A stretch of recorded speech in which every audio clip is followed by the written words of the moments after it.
بسم الله الرحمن الرحيم، والصلاة والسلام على سيدنا محمد وعلى آله وصحبه أجمعين.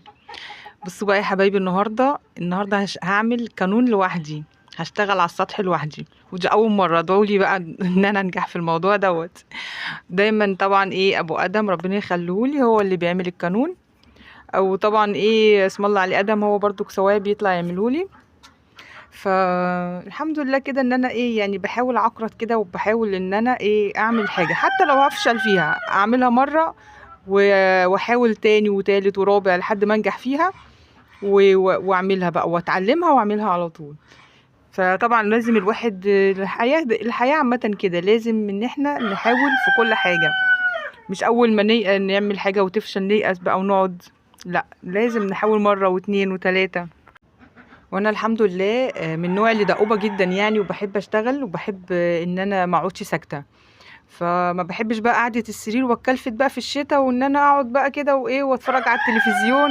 لا، بمل بصراحه، وما اعرفش اللي بيعمل كده بصراحه بيستحمل ازاي ان هو يقعد كده بالساعات قدام التلفزيون وكده، ويتكلفتوا كده في الشتاء ويقعدوا. لا، على فكره لو قعدتي ممكن تسقعي اكتر، لكن لو قمتي واتنشطتي كده واتحركتي هتلاقي نفسك دفيتي، والحركه كده بتنشي الدمويه وبتجري الدمويه في الجسم. لكن ان انا اقعد اتكلفت بالبطانيه وان انا اقعد اتفرج على التلفزيون، لا، ما عنديش الكلام ده بصراحه. احلى حاجه يا ولاد في الشتاء ان الواحد كده لو عندك شويه طيور تطلعي تاكليهم وانا بصراحه النهارده كنت بعمل الكانون ليه. مش هعمل محشي بصراحه ولا هعمل حاجه. أه ف بس ربنا يستر، وصاحبتنا كده وفي واحده جارتي كده ربنا يستر وما تبلغش عني البيئه لان عملتها بصراحه قبل كده. راحت بلغت عني، والله مش عارفه الناس جرالها ايه. كل دوت علشان بطلع اعمل حله محشي للولاد. يعني بطلع اشوي شويه سمك، اطلع اشوي شويه فراخ، يعني عادي، يعني حاجات كلها بسيطه. وبعدين مش كل يوم والله، يعني كل فتره، يعني مثلا فين لما يهفنا الشوق ناكل اكله محشي على الكانون، ولا نشوي سمكتين على الفحم، ولا نشوي شويه فراخ. لا يعني ليه الحقد الداخلي دوت؟ ليه تروح تبلغ عني البيئة وتقول لهم ده صدري، الدخان بيتعب لنا صدرنا. طب يا ستي ماشي بيتعب صدرك، طب ما تقفلي الشباك. عندها على فكرة الشباك ألمونتين، يعني لو اتقفل مش هتشم أي ريحة ولا أي دخان. وبعدين فين الدخان ده حاجة يعني بسيطة جدا. الدخان بيبتدي بس أول ما ببتدي أولع كده الخشب، علشان لسه بيبقى ني. أول ما الخشب بيطلع نار خلاص ما بيبقاش فيه أي دخان. اهو بصوا انا شايفه بحط ايدي وبتدفى ازاي وخلاص. يعني الموضوع مش يعني ان انا مش بحرق بقى ورق ولا زبالة ولا الكلام ده.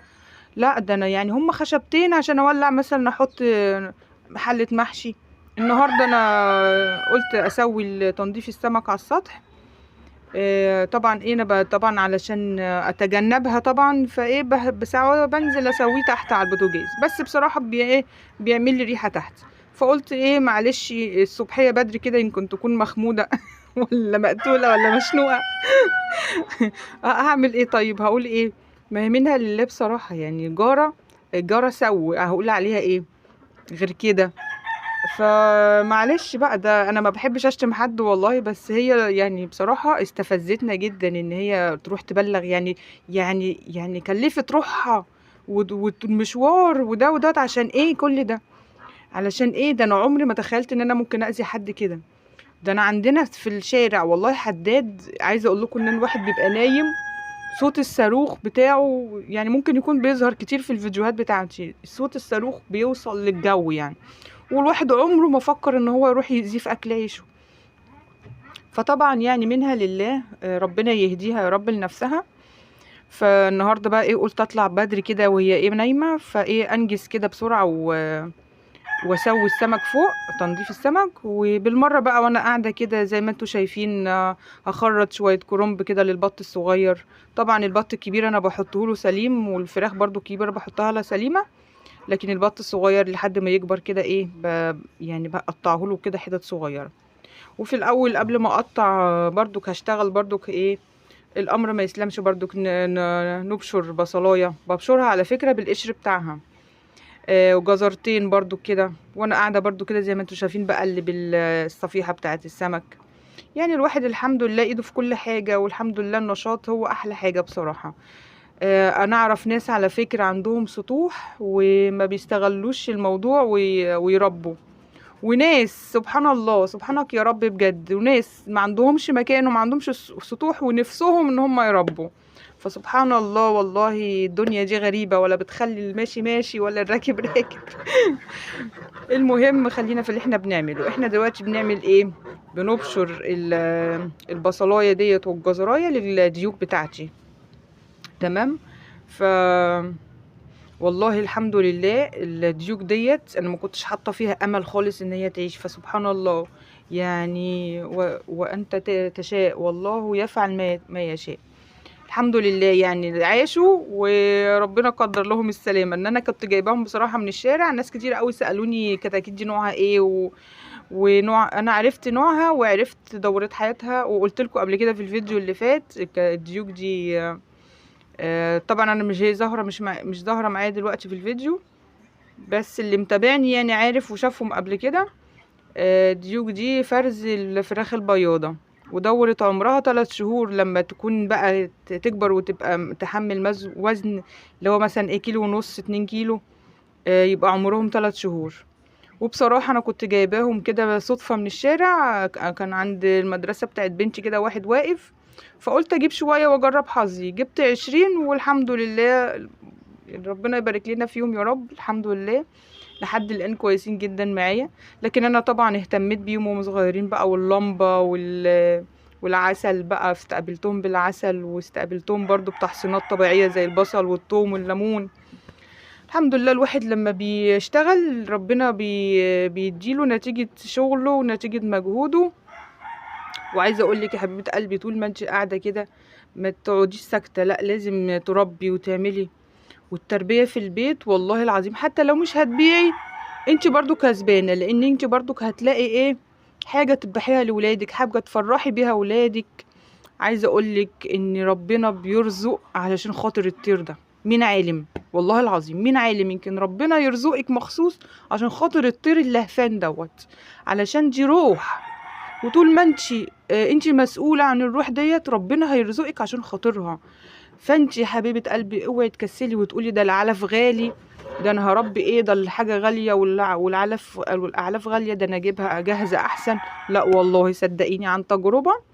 انا والله في سنة من السنين في رمضان كنت مقضياها يوم هياكل، يوم معرفش ايه، يوم ايه كده، فاهماني؟ فلما ربيت حسيت اقسم بالله بالفرق، وحسيت ان الدنيا اتملت خير وربنا كده رزقني علشان خاطر الطير دوت اللي هو اللهفان ده. يعني انت لما تطلعي كده وتلاقي البط سو سو سو سو عاوز اكل عاوز اكل، يعني فين ما تطلعي تلاقي الفراخ عاوزه، الديوك عاوزه، البط عاوز. فانت في ايدك في بقهم كده ربنا بيرزقك برزقهم. والله صدقيني لحد ما يجي اجلهم طبعا، وده اجلهم بيبقى مكتوب برضو عند ربنا، وتذبحيهم وتفرحي ولادك.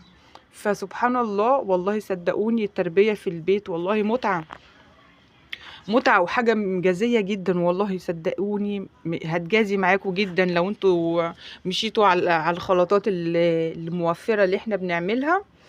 وما تقولوش بقى فين الخلطة، اللي احنا مش النهاردة مش ما بعملش صح الخلطة.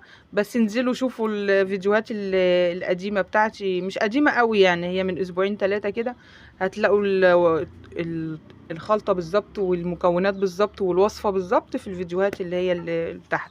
ادخلوا في صندوق الوصف وانتوا تشوفوها، هتعرفوا ازاي احنا بنعمل الخلطات، وازاي بنوفر في كيلو. يعني بدل ما اشتري كيلو العلف ب28 وب25، عايزه اقول لكم اوعوا تشتروا ب25 عشان بيعمل اسهال للطيور.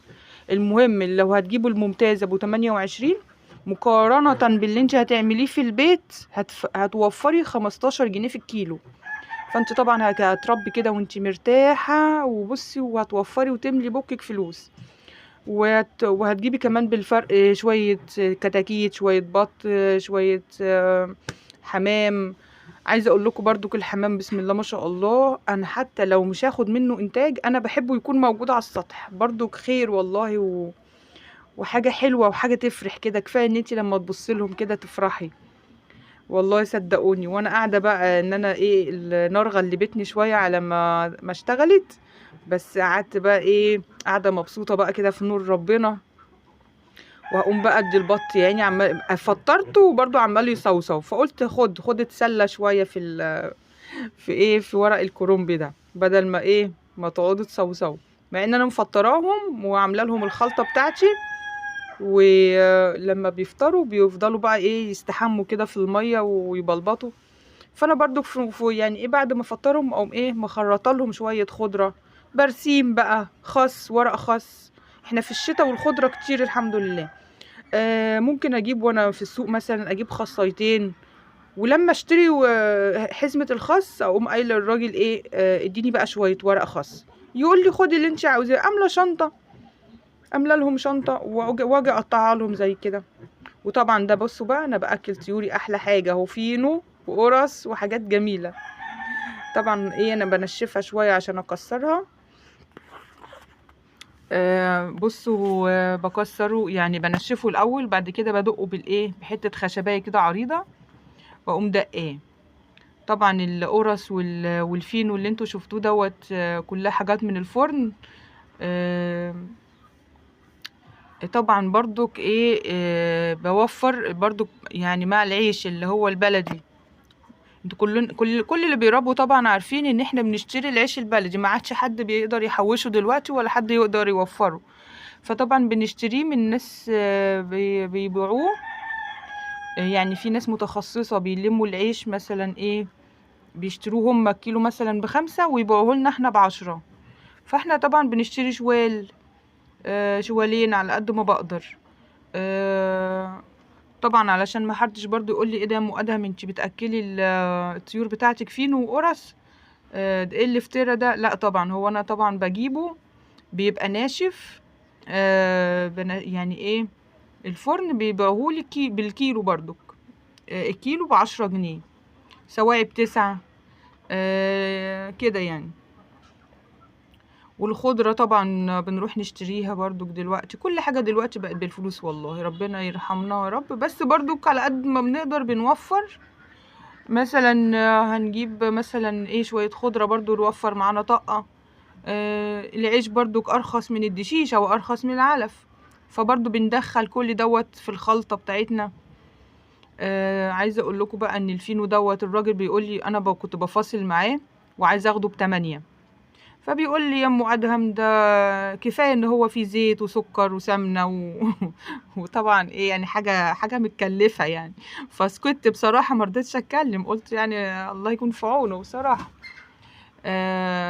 فخدته باخده انا على طول للطيور يعني من زمان. ممكن اخد مثلا شوال فيه 10 كيلو ب100 جنيه كده يعني. طبعا يعني بدقه زي كده وبدخله بقى في الخلطه. طبعا نفسي اجيب المكنه اللي بتدش العيش ديت، عايزه بفكر ان انا اجيبها ان شاء الله. بصوا بقى انا الفينو اللي هو بدقه ناعم جدا علشان الديوك الصغيره. ده بقى البيتزا دي بيتزا صغيره، بصوا ما عرفتش ادقها علشان طريه، الخضره اللي فيها مطرياها. فقلت خلاص خليها دي بقى ببلها للبط الكبير، ابلها بالميه يعني دبوش واقوم حاطه له في الاكل. وطبعا لازم انعمها جدا جدا عشان الديوك الصغيره بتحب كل حاجه ناعمه. ان كان دي شيشه اهزها كده في المنخل وانزل الحاجات الناعمه خالص، وان كان عيش برضو كان خلو واحطه له من ناعم خالص. كل حاجه لازم تبقى ناعمه خالص، غير كده ينكشوه. يا لو حطيت دي شيشه خشنه ينكشوها وما ياكلوهاش، حطيت عيش برضو خشن ينكشوه مش بياكلوه. فقلت مش مشكله نعمه لهم شويه واضيفه بقى على الخلطه بتاعته. والله المستعان، وربنا يا رب يدينا العافية والصحة يا رب، ويعيننا على اللي احنا فيه.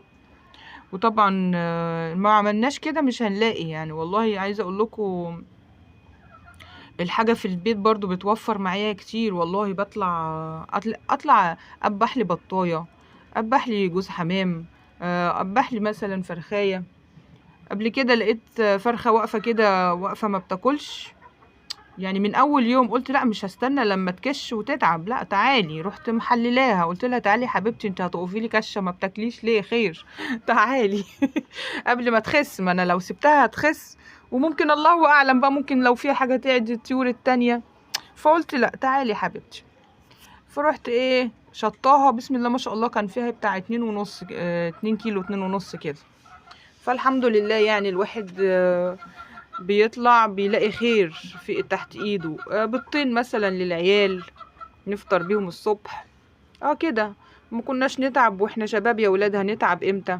ربنا يدينا العافية يا رب ويعيننا على اللي احنا فيه ويدينا الصحة يا رب. وطبعا برضو جوزي لما يلاقيني كده بربي والخير كتير كده، هو طبعا شقيان وتعبان علشاننا، فطبعا يفرح بيا برضو ويقول لي الله يعينك يا ام ادهم، ويدعي لي دعوة حلوة، بدل ما يلاقي كده بومة في وشه طول النهار هات هات هات.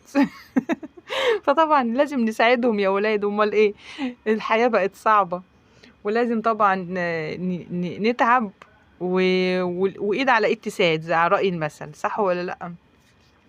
ايد على ايد تساعد. هو بيتعب بره واحنا نتعب جوه وهي الدنيا تمشي. لكن هنقعد بقى نتفرج على التلفزيون ولا نمسك التليفون ولا نتكلفت تحت البطانية؟ والنبي يا اختي ما هتلاقي تاكلي. والله صدقيني هتلاقي نفسك في الاخر بتقولي يا جاي جاي الحقوني، معيش اجيب فرخة للعيال، معيش اجيب وركين للعيال. فطبعا اتعبي هتلاقي. يعني عايزة اوصل لك بس المعلومة، اتعبي هتلاقي ان شاء الله كل خير.